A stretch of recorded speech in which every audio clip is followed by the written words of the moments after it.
அடுத்ததாக பார்க்கக்கூடிய ராசி கடகம். கடகத்துக்கு பார்க்கணும், இந்த மே 1 குரு மாறுறது, அஷ்டமத்தில் இருக்கக்கூடிய சனி இருக்கிற பாதிப்பெல்லாம் நிவர்த்தி பண்ணி தருவார் குரு பார்வையால். அதனால் பூர்வ புண்ணியத்தை இனி குரு பார்க்க போகிறார் ஒரு வருஷம். மே 1 தான் அஸ்திவாரம். பில்டிங்கெல்லாம் கட்டி அடுக்குமாடி கட்டிடலாம். ஒரு வருஷத்துலேயே நிறைய நல்லது நடக்கும்.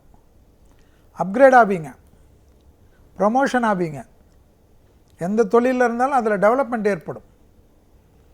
படைப்பாளிகள், அரசியல்வாதிகள், கலைத்துறையினர்களுக்கெல்லாம் நல்ல டெவலப்மெண்ட்.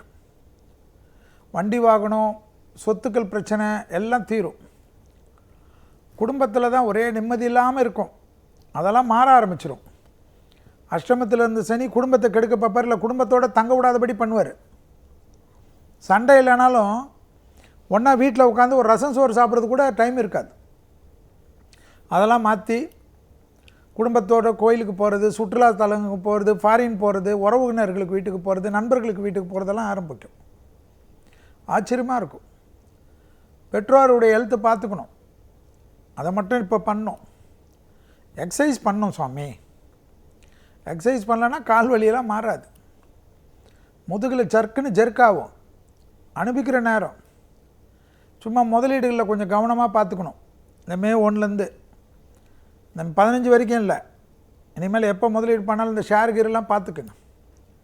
தங்கத்தில் போடுங்க, இதில் நிலத்துலலாம் போடுங்க, இந்த லாங் டேர்ம் ஷேர்லலாம் போடுங்க. புரியுதா கடகத்துக்கு? ஆச்சரியமாக இருக்கும். மன அழுத்தம் வேண்டாம், யோசிச்சுக்கினே இருக்காதீங்க. தெய்வ கைங்கரியங்கள் அதிகமாக செய்யக்கூடிய ராசி இன்னிலேருந்து மே 1லேருந்து யார்? நீங்கள் தான் சுவாமி.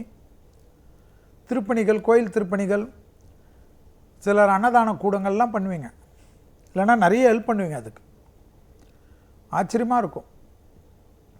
பெரிய லெவலுக்கு அனுகூலம். சிவனை பிடிச்சிக்குங்க, நிறைய முன்னேற்றம் காணப்படும்.